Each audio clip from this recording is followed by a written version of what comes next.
Hello plus 2 class.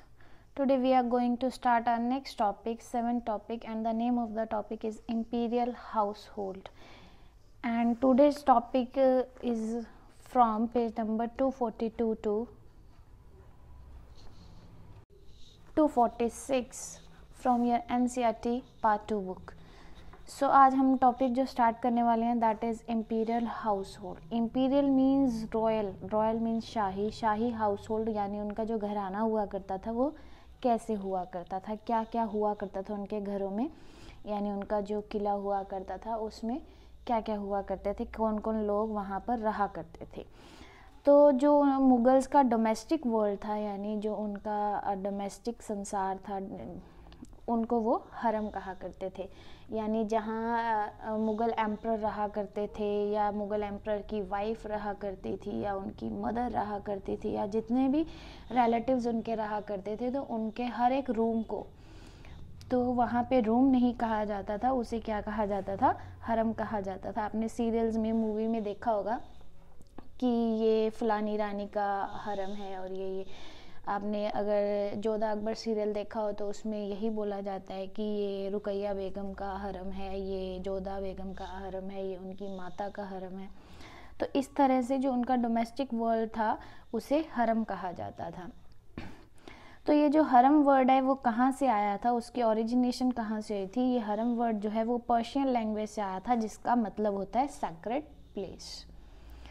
तो Mughal house hold 4, ये जो हरम थे ये किसके लिए थे, एम्परर की वाइफ्स के लिए थे, यानी मुग़ल एम्परर जो थे उनकी वाइफ्स. अब देखो मैंने यहाँ वाइफ नहीं लिखा, वाइफ्स लिखा है, यानी उनकी बहुत सारी पत्नियाँ हुआ करती थी और साथ ही साथ कॉन्क्यूबिन्स भी रहा करती थी. कॉन्क्यूबिन्स का मतलब मिस्ट्रेस, मिस्ट्रेस मतलब जो उनकी दासी कह सकते हो, सेवादार कह सकते हो, तो वो रहा करती थी फीमेल्स.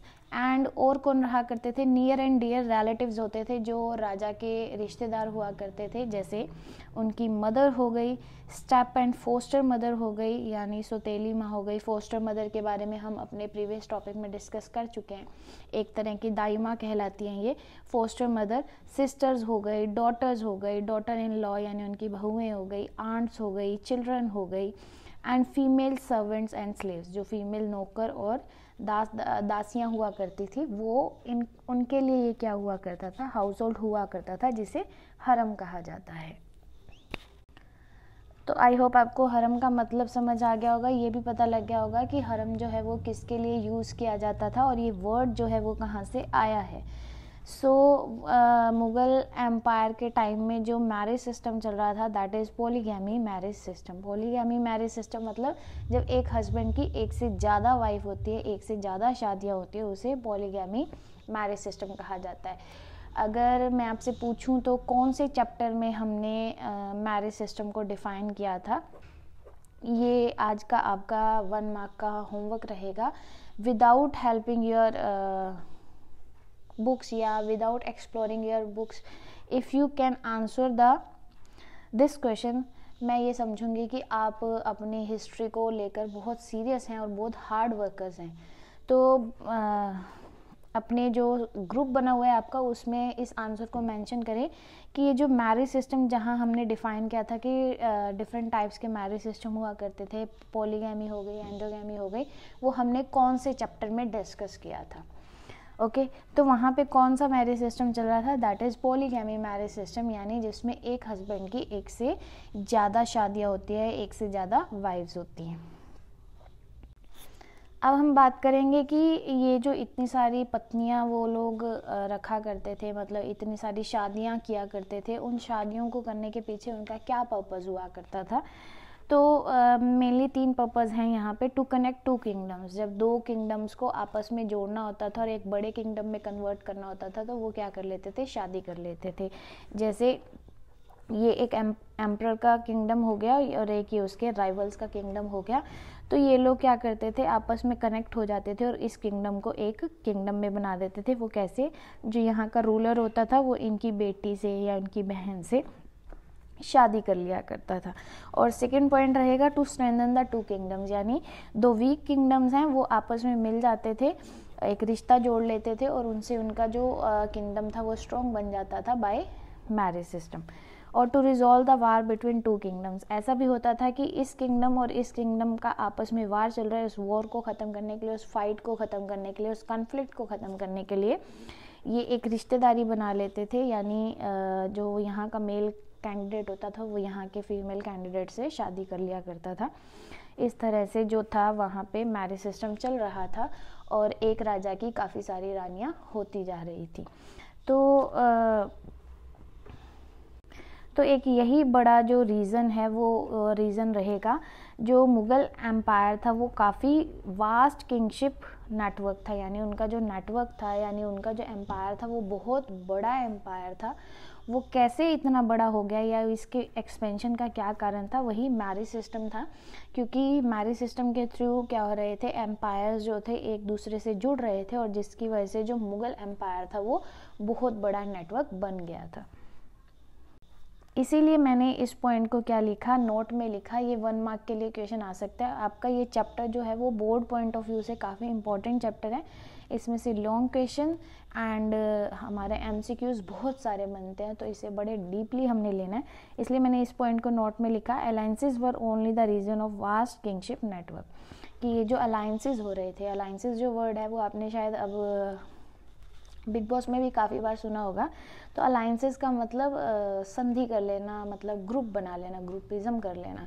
तो अलायंसेस बन रहे थे यानी रिश्तेदारी बन रही थी, जिसकी वजह से वो क्या हो रहे थे, किंगशिप नेटवर्क जो था वो वास्ट होता जा रहा था, बढ़ता जा रहा था। तो अलायंसेस किस बेस पे हो रहे थे, मैरिज सिस्टम के बेसिस पे हो रहे थे। अब हम आगे बढ़ते हैं हमारे नेक्स्ट टॉपिक पे, how distinction maintain between wifes. मतलब इन वाइफ्स के बीच में कैसे डिफरेंस क्रिएट किया जाता था, यानी कौन सी वाइफ को कौन सी इम्पोर्टेंस दी जाती थी। तो यहाँ पे हमने 3 फीमेल कैंडिडेट की बात की है। 1 इज़ बेगम्स, 2 तो बेगम्स ऐसी वाइफ्स होती हैं राजा महाराजाओं की जो खुद रॉयल और अरिस्टोक्रेटिक फैमिली से बिलोंग करती हैं। मतलब उनका जो मायका होता है वो भी रॉयल और अरिस्टोक्रेटिक फैमिली का ही होता है, यानी वो खुद एक राजा की बेटी होती है। तो उन लोगों को क्या कहा जाता है, बेगम। जैसे आपने जोधा अकबर सीरियल में सुना होगा, रुकैया बेगम हो गई या जोधा बेगम हो गई। तो ये खुद ही कहाँ से बिलोंग करती थी, रॉयल अरिस्टोक्रेटिक फैमिली से बिलोंग किया करती थी। और नेक्स्ट आ जाती है अघाज़ ऐसी पत्नियाँ होती हैं जो नोबल फैमिली से बिलोंग नहीं करती, यानी वो एक साधारण फैमिली से, लोकल फैमिली से बिलोंग करती हैं, लेकिन फिर भी वो राजा की क्या बन जाती हैं, पत्नियां बन जाती हैं। कैसे कि कोई युद्ध हो रहा था या कोई डिस्कशन हो रही थी, कोई कॉन्फ्लिक्ट हो रहा था, तो उस वजह से राजा क्या कर लेता था, उन लोगों से शादी कर लेता था। या राजा को किसी से प्यार हो जाता था तो वो क्या, अगर जो नोबल फैमिली से बिलोंग नहीं करती तो वो अघाज़ कैटेगरी से बिलोंग करने लग जाती हैं। अब हम बात करेंगे डॉरी सिस्टम की। तो ये जो बेगम्स थी वो अपने साथ डॉरी लेकर आती थी, दहेज लेकर आती थी, जिसे उन टाइम पे मुग़ल एम्पायर के टाइम में महर कहा जाता था। क्या कहा जाता था, महर। तो ये सारे वर्ड्स जो हैं मुस्लिम वर्ड्स और ये इंग्लिश वर्ड, आप दोनों को सारे वर्ड्स पता होने चाहिए हमारे MCQ पॉइंट ऑफ व्यू से। तो डॉरी में वो क्या लेकर आती थी, दहेज में क्या लेकर आती थी, कैश लेकर आती थी या वैल्यूएबल थिंग्स या बहुत महंगी महंगी चीज़ें, या जैसे एम्पायर ही ले गई। जैसे हमने पढ़ा कि एम्पायर भी वो अपने बेटी को दे देते थे और जिसकी वजह से जो किंगडम था वो फैलता जा रहा था। तो इन बेगम्स पे जो राजा का अटेंशन हुआ करता था वो नेचुरली हायर होता था और ग्रेट होता था। यानी ये जो बेगम्स होती थी ये राजा के कुछ खास ही क्लोज होती थी। अगर हम बात करें अघाज़ से, तो अघाज़ से ज़्यादा इम्पोर्टेंस किसकी होती थी, बेगम्स की होती थी राजा के लिए। और अब हम बात करेंगे अघाज़ से जो लोअर हायरार्की सिस्टम में आती है, लोअर लेवल पे आती है, उन्हें कहते हैं कॉन्क्यूबिन्स ऐसे लोग होते हैं जिसे अगच्चा भी कहा जाता है और लोवेस्ट पोजीशन पे होती है वो हायरार्की ऑफ फीमेल। जो ये रॉयल फैमिली में फीमेल हायरार्की सिस्टम चल रहा है यानी सीक्वेंस चल रहा था, उसमें वो सबसे लास्ट में आती है। आसान भाषा में कहा जाए तो जो दासियाँ होती हैं उन्हें अगच्चा कहा जाता है। और अब कुछ फाइनेंशियल बेनिफिट भी दिए जा रहे थे फीमेल्स को, जिसे हम कहेंगे अलाउंसेस टू फीमेल्स। तो वो कैसे दिए जा रहे थे, मंथली अलाउंसेस, हर महीने कुछ ना कुछ फाइनेंशियल अलाउंसेस दिए जाते थे फीमेल्स को, और वो अलाउंसेस होते थे कैश की फॉर्म में, गिफ्ट की फॉर्म में, और ये अलाउंसेस जो थे वो उनके स्टेटस के अकॉर्डिंग दिए जाते थे। मींस अगर हम बात करें बेगम की, तो बेगम को सबसे ज़्यादा कैश और गिफ्ट मिलेगा मंथली एज़ कम्पेयर टू अगाज़, और अगाज़ को बेगम से कम और अगच्चा से ज़्यादा मॉनेटरी बेनिफिट मिलेगा। तो ये इनके स्टेटस के बेसिस पे इनके जो मॉनेटरी बेनिफिट्स थे वो डिफ़ाइन किए जाते थे, यानी हर महीने इन्हें पैसा या गिफ्ट के रूप में कुछ न कुछ दिया जाता था। तो वहाँ का जो स्टेटस था, यानी ये जो फीमेल्स का स्टेटस था वो फिक्स नहीं था, स्टैटिक नहीं था, इट कुड बी चेंज, ये चेंज हो सकता था, और वो चेंज होता था 3 कंडीशन पे, या तो हस्बैंड की विल पे, यानी वो राजा अगर खुद चाहे तो किसी को भी बेगम बना सकता था, किसी को भी अगहा बना सकता था, किसी को भी। और दूसरा, डिडंट हैव 4 वाइव्स ऑलरेडी, मतलब अगर किसी राजा को अगच्चा से प्यार हो जाता है तो वो उसे अपनी बेगम के रूप में भी अडॉप्ट कर सकता था, यानी अडॉप्ट तो नहीं कहेंगे भी, मतलब एक्सेप्ट कर सकता था। और अगहा से भी अगर उसका जो हार्टली रिलेशन है वो क्लोज हो जाता है तो उसे भी वो बेगम का ओहदा दे सकता था। और साथ ही साथ सेकंड पॉइंट रहेगा, did not have 4 wives already, अगर किसी राजा की 4 रानियां नहीं हैं, 4 पत्नियां नहीं हैं, तो भी वो क्या कर सकता था, अगच्चा को बेगम बना सकता था या अगहा को अपनी बेगम बना सकता था। And love and motherhood, love and mother मतलब अगर यही प्यार वाला किस्सा कि उसे प्यार हो जाता है या जो रानी उसकी क्लोज होती है और उसके बच्चे की माँ बनने वाली होती है, तो वो भी क्या कर देती है, उसका ओहदा भी चेंज हो जाता है। अगर अगहा जो थी वो राजा के बच्चे की माँ बन जाती है तो उसे भी बेगम का ओहदा दे दिया जाता है। तो इस तरह से जो स्टेटस था फीमेल्स का वो स्टैटिक नहीं था, फिक्स नहीं था, इट कुड बी चेंज्ड। अब हम बात करेंगे कि उस हाउस होल्ड में, यानी उस हरम में वाइफ्स के अलावा कौन कौन और रहा करता था। तो वहाँ पे रहा करते थे numerous male and female servants, तो काफ़ी ज़्यादा दास दासियाँ जो थे वो वहाँ पर रहा करते थे, जो उस एरिया को प्रोटेक्ट किया करते थे और रानियों को सर्विस प्रोवाइड किया करते थे। तो उसमें जो मेन थे दैट इज़ ख्वाजा सरा। ख्वाजा सरा जो थे वो गार्ड्स का काम भी करते थे, सर्वेंट्स का काम भी करते थे और एजेंट्स का काम भी करते थे। तो ये जो ख्वाजा सरा होते थे ये ट्रांसजेंडर पीपल हुआ करते थे, ये गार्ड का यानी उन फीमेल्स को प्रोटेक्शन दिया करते थे, सर्वेंट्स का उनका काम किया करते थे और एजेंट का काम भी किया करते थे वुमेन डैबलिंग का। वुमेन डैबलिंग मतलब एक वुमेन की दूसरी वुमेन तक बात पहुंचाना, तो एज अ एजेंट भी जो थे वो एज अ एजेंट का जो पोस्ट था वो भी ख्वाजा सरा ने संभाला हुआ था। आई थिंक आपने ये सारी बातें जो हैं वो सीरियल और मूवीज़ में बहुत अच्छे से देख ली होंगी, तो आई होप, मुझे उम्मीद है कि आपको ये चैप्टर बहुत इजी लग रहा होगा और कोई इतना डाउटफुल टॉपिक नहीं रहेगा।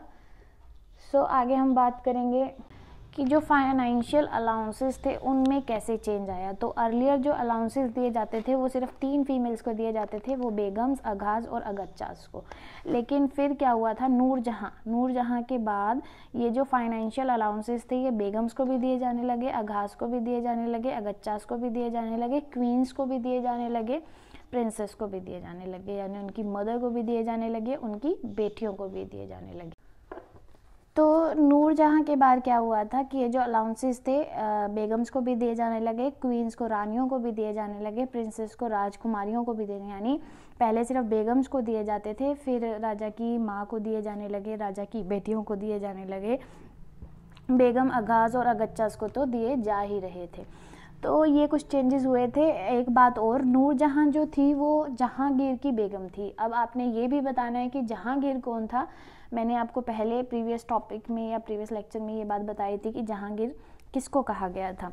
तो 1-2 क्वेश्चंस हो गए आपके लिए, एक जहांगीर वाला और एक मैरिज सिस्टम वाला। सो अब हम एक केस की बात करेंगे। यहाँ पे शाहजहाँ की डॉटर का केस दिया हुआ है, मतलब बात बताई गई है फाइनेंशियल अलाउंसेस के ऊपर। तो शाहजहाँ की 2 बेटियाँ हुआ करती थी, जहनारा नाम की और एक रोशनारा नाम की। तो इन दोनों की जो एनुअल इनकम हुआ करती थी वो इतनी हुआ करती थी कि जो हाई पोस्ट के मनसबदार जो होते थे ना, उनके सैलरी के इक्वल उनकी फाइनेंशियल इनकम एनुअली हुआ करती थी। मनसबदार मतलब ऐसे ऑफिशियल जो सैलरी लिया करते थे, क्या ऐसे ऑफिशियल जो सैलरी लिया करते थे उन्हें मनसबदार कहा जाता था। तो हाईएस्ट पोस्ट पे जो ऑफिसर्स हुआ करते थे उनकी जो सैलरी हुआ करती थी उनकी सैलरी के बराबर जहान आरा और रोशन आरा के फाइनेंशियल अलाउंसेस एनुअली हुआ करते थे। तो जहान आरा की बात करें तो जहान आरा को रॉयल अलाउंसेस के साथ साथ और भी इनकम्स रिसीव हो रही थी। वो इनकम रिसीव हो रही थी पोर्ट सिटी ऑफ सूरत से। तो वहाँ के ट्रेड सेंटर से उन्हें इनकम रिसीव हो रही थी। क्यों हो रही थी? क्योंकि उन्होंने ये एरिया को बनाने में काफ़ी हेल्प की थी। और दूसरा शाहजहानाबाद जो कैपिटल हुआ करती थी, जब हमने कैपिटल और कोर्ट की बात की थी तो उसमें हमने शाहजहानाबाद कैपिटल पढ़ी थी। वहाँ पे भी उन्होंने एक आर्किटेक्चर वर्क किया था। तो डबल स्टोरी बिल्डिंग और कोर्टयार्ड विद गार्डन वो जो था एक स्ट्रक्चर था दिल्ली में शाहजहानाबाद कैपिटल में। तो उनका आर्किटेक्चर वर्क भी जो था उन्होंने किया था और उस वहाँ से भी उन्हें कुछ इनकम जो थी वो रिसीव हो रही थी। यानी जहान आरा को बहुत ही ज़्यादा फाइनेंशियल बेनिफिट्स हो रहे थे। अब हम बात करेंगे कि ये जो हाउस होल्ड की बातें हैं वो कहाँ से हमें पता चली, यानी हिस्टोरियंस को कहाँ से पता चली। तो हमारा टॉपिक रहेगा ग्लिम्स ऑफ डोमेस्टिक वर्ल्ड, यानी डोमेस्टिक वर्ल्ड की जो झलक आई वो कहाँ से आई। तो आपकी बुक में ये जो टॉपिक्स हैं ये ऐसे नहीं दिए हुए, सिर्फ एक ही टाइटल से दिए हुए, that is imperial house hold. इनको मैंने टॉपिक वाइज टॉपिक खुद डिवाइड किया था। तो आप भी ऐसे अपने जो टॉपिक के नेम हैं वो बना सकते हैं ताकि रिवीजन के टाइम आपको कोई प्रॉब्लम ना हो।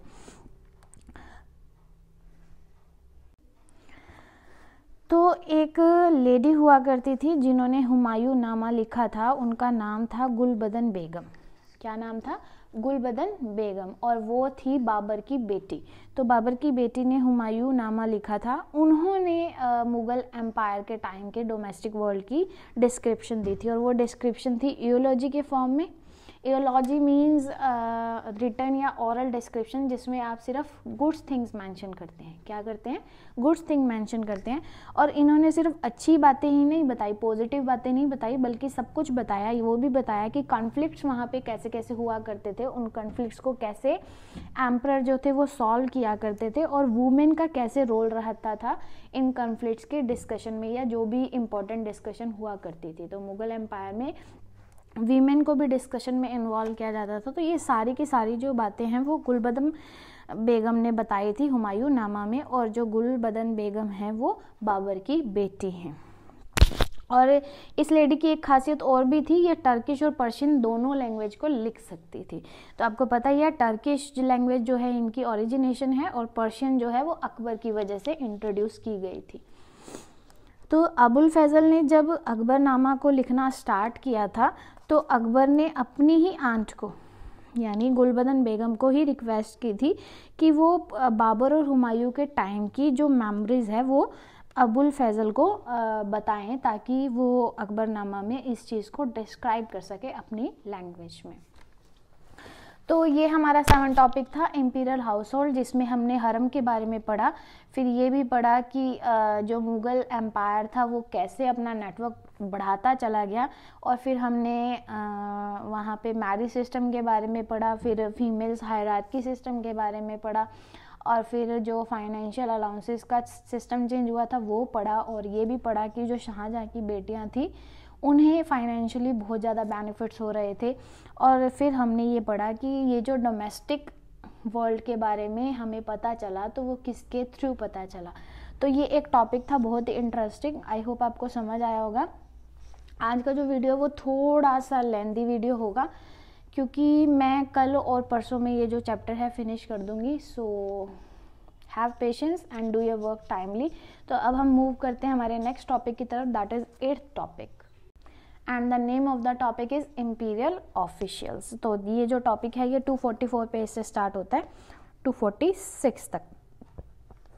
तो हमने इससे पहले हाउस होल्ड के बारे में पढ़ा यानी घराने के बारे में पढ़ा। अब हम ऑफिशियल्स के बारे में यानी वहाँ के ऑफिसर्स के बारे में कुछ इन्फॉर्मेशन को कलेक्ट करेंगे। तो ये जो इम्पीरियल ऑफिशियल्स का डिस्क्रिप्शन है वो अकबरनामा में दिया गया था।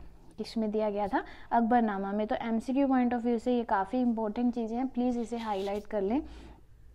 और इम्पीरियल ऑफिशियल्स का जो रिक्रूटमेंट और रैंक होता था वो डिफाइन किया जाता था। तो हमारा जो फर्स्ट टॉपिक है दैट इज़ रिक्रूटमेंट। रिक्रूटमेंट मतलब किसी को पोस्ट पे रखना, एंड रैंक यानी कौन से नंबर की पोस्ट उसकी है, तो ये सब डिफाइन किया जाता था वहाँ पे भी। तो मिलिट्री जो थी वो मुग़ल एम्पायर की स्ट्रॉन्गेस्ट सोर्स थी। क्या थी? स्ट्रॉन्गेस्ट सोर्स थी। इसी मिलिट्री के दम पे मुग़ल एम्पायर जो था वो इतने सालों से राज कर पाया था। यहाँ की जो मिलिट्री थी वो काफ़ी स्ट्रॉन्ग थी। अगर किसी के साथ वॉर हो जाता था तो ये जो मिलिट्री थी ये बहुत ही स्ट्रॉन्गेस्ट एफर्ट किया करती थी और ज़्यादातर इनको विक्ट्री हासिल होती थी। और एक ये रीज़न भी है इनके एक्सपेंशन का, क्योंकि हमें वेल नोन है हम इस बारे में कि अगर दो राजाओं की लड़ाई हो रही है तो अगर एक राजा हार जाता है तो जो जीतने वाला राजा होगा वो उसका पूरा का पूरा एम्पायर जो है वो अपने कब्जे में कर लेगा। ठीक है, तो मिलिट्री जो थी वो स्ट्रॉन्गेस्ट सोर्स थी मुग़ल एम्पायर की। तो ऑफिसर्स के ऊपर एक कॉर्प्स भी रखा जाता था, यानी कॉर्प्स ऐसा जिसके पास कुछ स्पेशल पावर्स हुआ करती थी, यानी कुछ ऑफिसर से ऊपर भी एक ऑफिसर हुआ करते थे विद स्पेशल पावर, जिसको नोबिलिटी कहते थे। तो नोबल्स के बारे में आप बहुत अच्छे से जानते हैं, आपने +1 में भी पढ़ा और लिटिल बिट डिस्कशन हमने अपनी इस सेशन में भी किया नोबल्स के बारे में। तो नोबिलिटी कहा जाता था। और एक खासियत और थी मुग़ल एम्पायर की इम्पीरियल ऑफिशियल्स की कि वो no faction was large enough, यानी कोई भी एक कास्ट के ग्रुप को वो ज़्यादा बड़ा नहीं होने देते थे। क्यों नहीं होने देते थे? एक तो सबसे पहली बात हमने ये सीखनी है कि जो अकबर थे वो हर रिलीजन की रिस्पेक्ट करते थे। ठीक है, दूसरा वो नो डिस्क्रिमिनेशन पे बिलीव करते थे, यानी वो हर कास्ट की क्या करते थे? रिस्पेक्ट करते थे।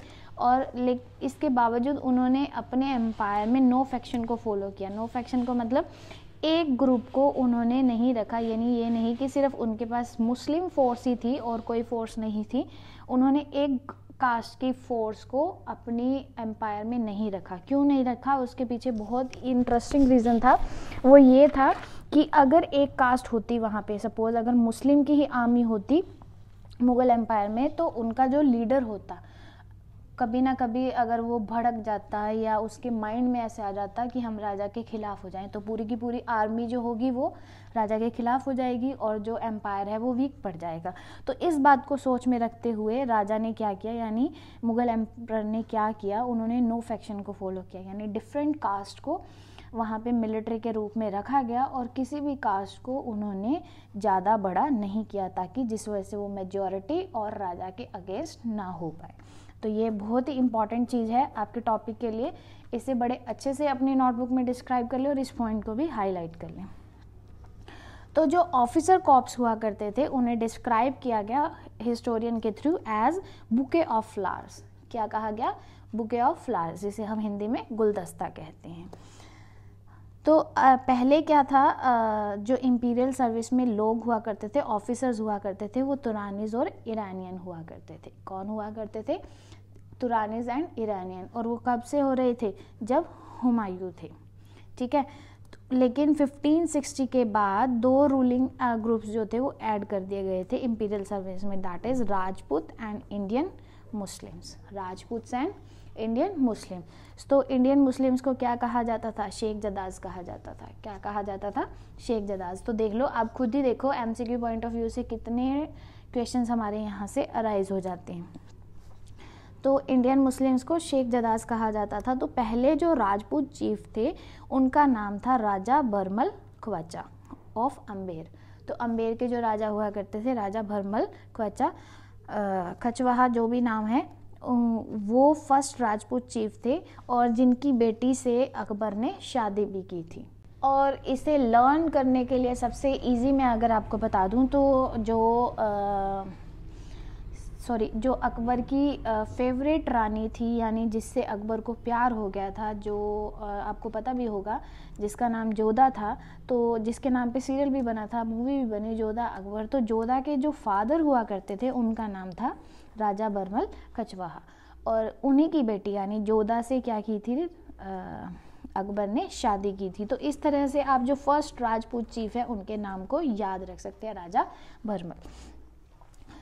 तो अकबर जो थे वो डिस्क्रिमिनेशन नहीं करते थे, जैसे हमने यहाँ पे बात की कि अकबर हर रिलीजन को रिस्पेक्ट करते थे, नो डिस्क्रिमिनेशन को फॉलो किया करते थे। और इस बात का प्रूफ हमें एक तो मिलिट्री से पता चल गया, और दूसरा जो उनके फाइनेंस मिनिस्टर थे ना, दैट इज़ राजा टोडरमल। तो अकबर के जो फाइनेंस मिनिस्टर थे दैट इज़ राजा टोडरमल, और जो राजा टोडरमल थे वो खत्री कास्ट से बिलोंग करते थे। तो यहाँ से हम याद रख सकते हैं कि जो अकबर थे वो नो डिस्क्रिमिनेशन को फॉलो करते थे, तभी तो अकबर को ग्रेटेस्ट और बहुत ही स्ट्रॉन्गेस्ट एम्परर कहा गया था। तो ईरानियन जो थे ना वो जहांगीर के टाइम में बहुत ही हाई पोस्ट पर रहते थे मुग़ल एम्पायर में। क्यों? क्योंकि जहांगीर की जो रानी थी नूरजहां, सॉरी यहाँ पे आपके उस टॉपिक का नाम भी आ गया, उस क्वेश्चन का आंसर भी आ गया, लेकिन आपने ये बताना है कि जहांगीर किसको कहा जाता था। तो जहांगीर की जो रानी थी नूरजहां, वो भी क्या थी? एक ईरानियन थी। तो जहांगीर के टाइम पे हाई पोस्ट पे कौन रहते थे? ईरानियंस रहा करते। तो इस तरह से भी आप ये बात याद कर सकते हैं। एमसीक्यू पॉइंट ऑफ व्यू से ये काफ़ी इंपॉर्टेंट थिंग है।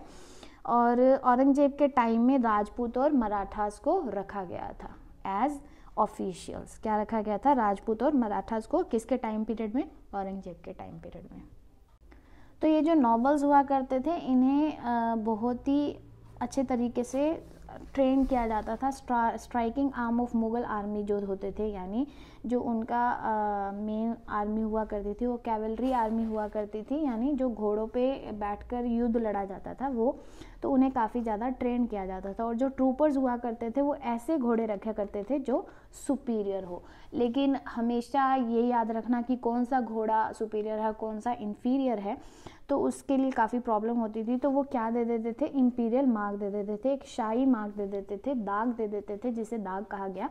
और ये मार्क ये नहीं कि उन्हें कोई बैच गले में उनके टांग दिया या कुछ, एक हॉट आयरन से उन्हें क्या दे, उनकी बॉडी पे क्या दिया जाता था?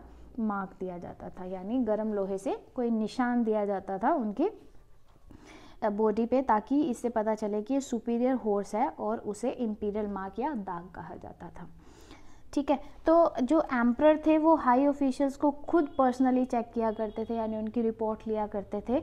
लेकिन जो लोवेस्ट ऑफिशियल्स हुआ करते थे उन्हें उनके सुपीरियर चेक किया करते थे, यानी उनसे ऊंचे जो ओहदे के ऑफिसर्स हुआ करते थे वो उन्हें चेक किया करते थे, उनकी रिपोर्ट वगैरह लिया करते थे।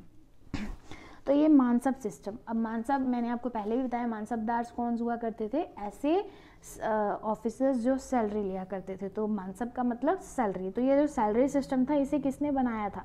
अकबर ने बनाया था। तो आप खुद ही देखो कि कितने एमसीक्यूज हमारे यहाँ से बनते हैं। और साथ ही साथ उन्होंने क्या किया था? एक ऐसा रिलेशनशिप भी बनाया था नोबल से, और उन्हें अपने डिसिपल्स कह दिया था, शिष्य कह दिया था, और जिन्हें मुरीद कहा जाता था। अगर ये पूछा जाए कि मुरीद कौन होते हैं तो आप क्या कहेंगे? मुरीद ऐसे नोबल्स होते हैं जो अकबर के डिसिपल्स कहलाए जाते थे। ठीक है। तो उनकी जो ज्वाइनिंग होती थी वो कैसे की जाती थी? अगर किसी बंदे ने मुग़ल एम्पायर में सर्विस के लिए ज्वाइन करना है तो वो कैसे करता था? सपोज़ ये पर्सन है, ये ज्वाइन करना चाहता है, तो ये अपनी अर्जी किसको लगाएगा? नोबल को लगाएगा। किसको लगाएगा?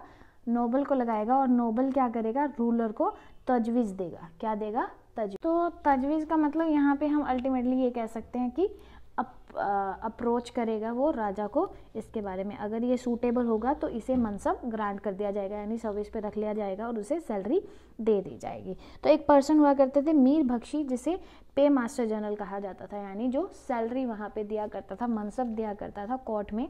और वो हमेशा ही राजा की कौन सी साइड पे होता था? राइट साइड पे होता था। कौन सी साइड पे होता था? राइट साइड पे होता था। और मीर बख्शी क्या करते थे? कैंडिडेट को राजा के सामने अपॉइंट करते थे, उन्हें उनकी जो प्रमोशन हुआ करती थी वो अनाउंस किया करते थे। साथ ही साथ मीर बख्शी के एक ऑफिसर बैठा करते थे, यानी उनके सबॉर्डिनेट बैठा करते थे, जो उनके अपॉइंटमेंट ऑर्डर जो है वो प्रिपेयर करते थे, जिसके ऊपर वो एम्परर के सिग्नेचर और सील की स्टैंप लगाया करते थे। और साथ ही साथ दो मोर इम्पोर्टेंट मिनिस्टर और भी हुआ करते थे। एक थे दीवाने आला, जिसे फाइनेंस मिनिस्टर कहा गया था, और दूसरे थे सदर उस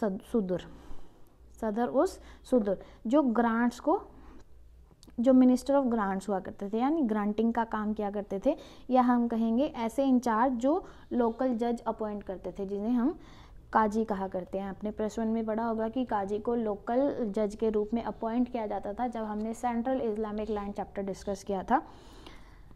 तो काजी को अपॉइंट करते थे कौन? सदर उस सुदर। तो उन्हें मदद ई मास भी कहा जाता था। ये दो बहुत ही इम्पॉर्टेंट मिनिस्टर हुआ करते थे उस कोर्ट में। तीन होते थे मेन, एक पे मास्टर जनरल मीर बख्शी, एक दीवाने आला और सदर उस सुदर। तो ये तीन लोग जो हुआ करते थे ना, ये तीन लोग ही मिलके क्या करते थे? एडमिनिस्ट्रेटिव फिस्कल बनाया करते थे। फिस्कल पॉलिसी मैंने आपको कल भी बताई थी। एडमिनिस्ट्रेटिव मतलब कंट्रोल करना, फिस्कल मतलब रेवेन्यू, यानी रेवेन्यू स्टेटमेंट और इनकम स्टेटमेंट को बनाना और उसके कंपैरिजन पे एक्सपेंडिचर्स वगैरह करना, ठीक है। और मॉनेटरी सिस्टम की, जो भी वहाँ पे मॉनेटरी सिस्टम होता था उसको वो लोग तय किया करते थे। तो जो नोबल्स हुआ करते थे वो मिलिट्री कैंपेन को डेप्यूट किया करते थे, पोस्ट किया करते थे, जिसे तैनात ए रकब भी कहा जाता था। क्या कहा जाता था? तैनात ए रकब। तो वो बाउंड होते थे कि उन्हें 2 बार तो विजिट करना ही करना है, मॉर्निंग एंड इवनिंग में ऑडियंस हॉल में। ऑडियंस हॉल बताओ क्या होता है? वही जो हमने मुग़ल के एम्पायर के बारे में डिस्कस किया था, दीवाने आम। तो वहाँ पे उन्हें 2 बार विजिट करना होता है और उन्होंने ये भी डिफ़ाइन करना होता है कि जो रिस्पॉन्सिबिलिटी है वो कैसे कैसे शेयर की जाएगी ताकि राजा को प्रोटेक्ट कर सकें और उसकी फैमिली यानी उसके हाउस होल्ड को प्रोटेक्ट कर सकें। तो ये सारा काम जो था वो वहाँ पे किया जाता था। तो आई होप आपको ये लेक्चर समझ आया होगा। बहुत ही इंटरेस्टिंग है और मैंने टॉपिक वाइज टॉपिक इसलिए डिवाइड कर दिया ताकि आपको पढ़ना काफ़ी इजी हो जाए। अगर इसके बाद आप अपनी बुक रीडिंग करेंगे तो आपको समझ आ जाएगा, लेकिन इससे पहले अगर आप पढ़ेंगे तो ऑब्वियसली आपको कुछ भी गेन नहीं होगा बुक में से। तो after discussing this topic, if you have any doubt please let me know, otherwise don't forget to do your work timely and don't forget to pray for everyone. See you in next video. Till then, take care. Thank you.